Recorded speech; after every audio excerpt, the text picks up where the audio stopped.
Well, we've dealt with equations of the form y equals mx plus b. We've also dealt with equations of the form ax plus by equals c. Now let's look at the other two, and we'll begin with y equals a number. I've chosen y equals -3. Well, we could solve for y, right? Well, y is already solved for. That's it. Y equals a number, and that's all there is to it. So we'll choose some x values to fill in and solve for the y's to go with them. But notice that there is no x in this equation.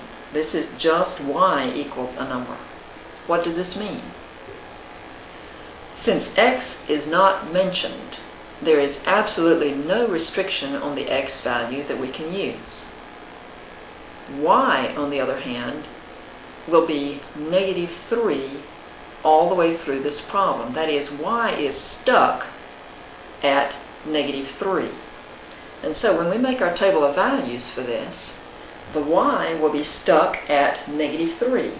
-3 for the first point, for the second point, for the third point. If we did 25 points, thousands of points, the y is going to be stuck at -3 no matter what x we pick. X is not mentioned in the equation, so x is free to be anything we want. So x can be, what should we use? How about -4? And of course we want to use 0 because 0 is so easy. And how about a positive number? Maybe 2?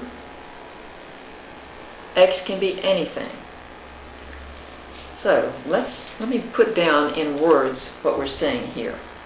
Y is stuck. Y is stuck at -3.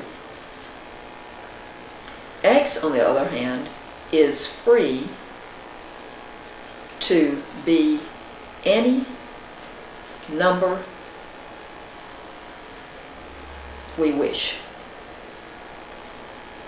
X is free to be any number we wish. So let's graph this peculiar animal. Y stuck at -3, x free to be anything. We've got a table of values, so we'll put those points on our graph. So here's the graph, and I'll put an x-axis indicator and a y-axis label on this one. And let's graph these 3 points. X is -4, y is -3, so to the left 4, 1, 2, 3, 4, and down 3, 1, 2, 3. There's the point, -4, -3. Next we'll graph 0, -3, which means none sideways, and down 3. Then we'll graph 2, -3, to the right 2, and down 3. And you notice that these 3 points do line up, and we get a straight line, which happens to be horizontal. So y equals -3 is a horizontal line. Y is stuck at -3. X is free to be any number we wish.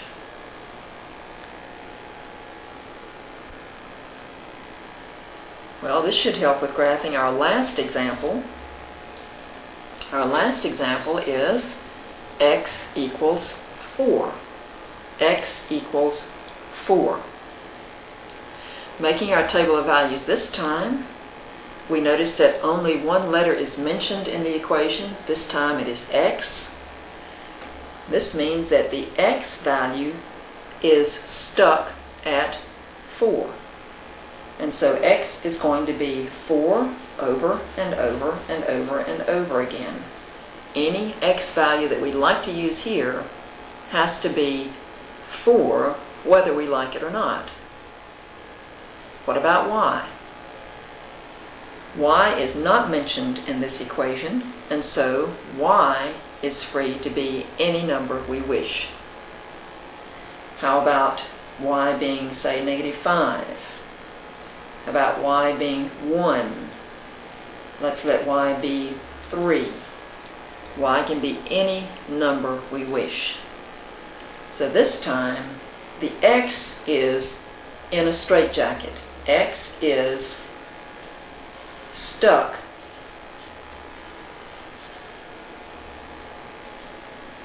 at 4. X is stuck at 4. Y, however, is free to be any number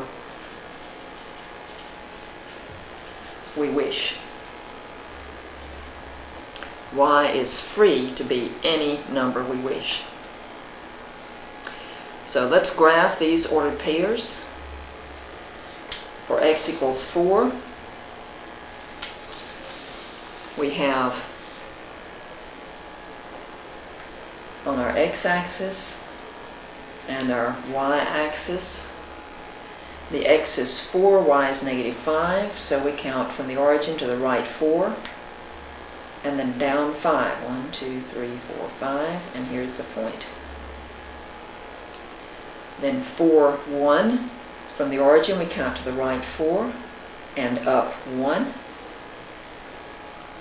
Then 4, 3, to the right 4, up 3. These points all line up. They're all on the same vertical line.